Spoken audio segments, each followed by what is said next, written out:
E o que eu tenho tentado mostrar é que o abandono totalmente à estrutura religiosa não necessariamente é a resposta, mas também a estrutura religiosa em si também não necessariamente é a resposta, mas nós precisamos olhar como o Evangelho nos renova e nos tira de certas estruturas para nos trazer a verdadeira experiência, ou o propósito final, o propósito último da experiência religiosa bíblica. E hoje eu quero então fazer um outro contraste aqui, que é do templo, a religião do templo para a habitação da terra. A religião do templo para a habitação da terra. E para a gente começar a nossa meditação nesta manhã, eu quero convidar você a acompanhar, a ler comigo João, o Evangelho de João, do capítulo 2, do versículo 13 ao 22. Você pode usar de novo o seu aplicativo, a sua Bíblia impressa, para estar acompanhando a leitura junto comigo.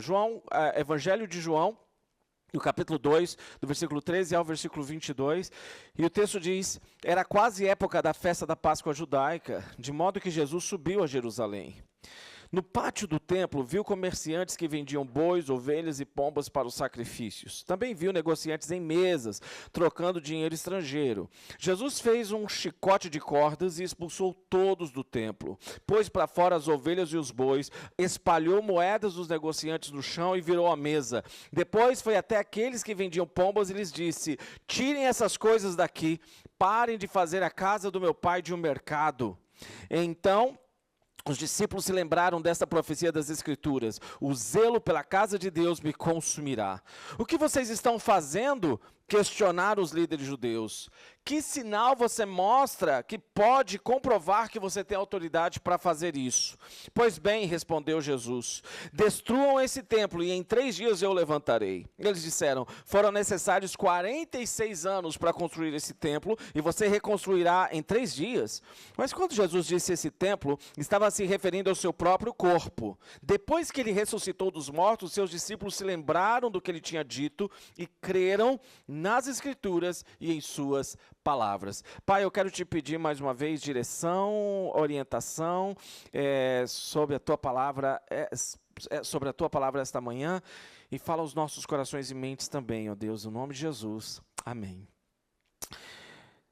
Normalmente, se você vai fazer uma viagem para um país muito diferente, você vai explorar, né, o cenário turístico daquela cidade, um dos lugares que você vai visitar provavelmente é um templo.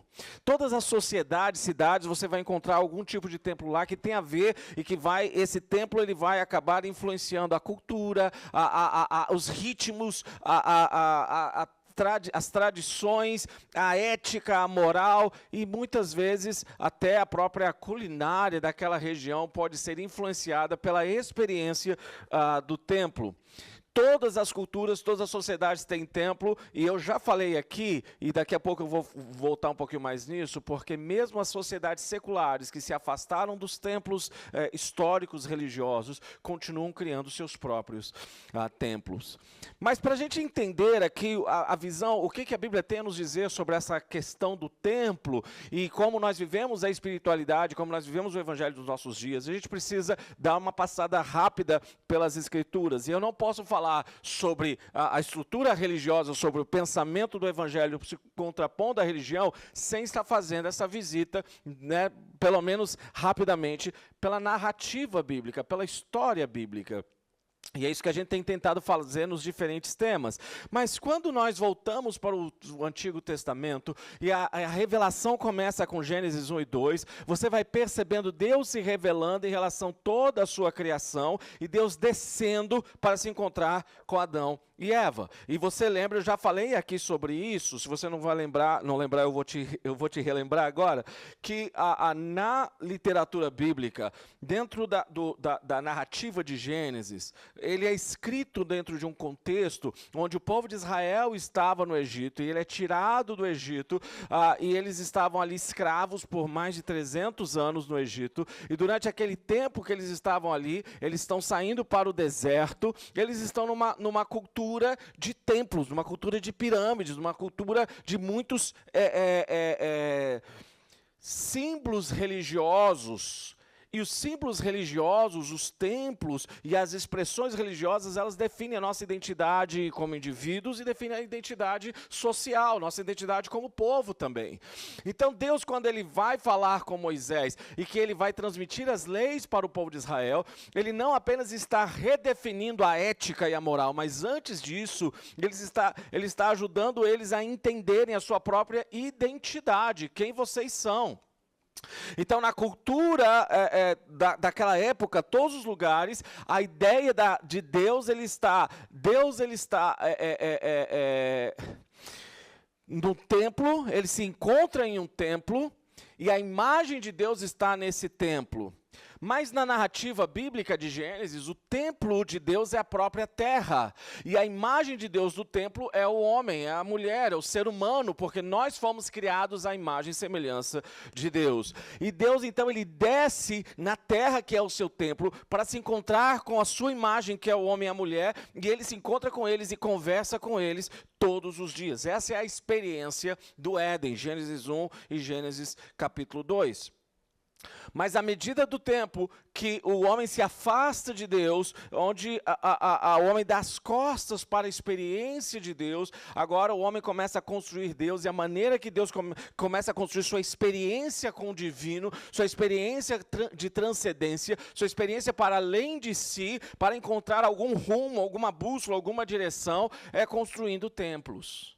É construindo espaços sagrados, é construindo altares, para através daquilo, então tentar se conectar com algo que vai além de si.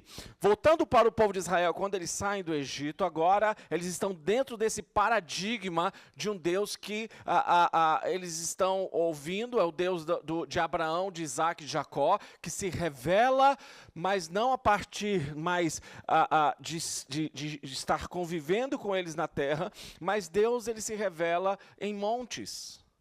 Abraão se encontra com Deus, Jacó se encontra com Deus nos montes, e o próprio Moisés, o primeiro encontro com Deus, ele está na sarça, ele está ali num lugar onde ele está vendo aquele movimento, aquela revelação, aquela que a gente chama de teofania, aquela manifestação divina na sarça, e quando ele vai se aproximar, ele ouve aquela voz: tira as sandálias dos seus pés, porque o lugar que você está é santo, é sagrado, porque esse é o lugar onde Deus está se manifestando. Então aqui é um tipo de separação do resto do lugar que é comum para aquele lugar que é sagrado, e aquele lugar é sagrado porque é o lugar da manifestação de Deus.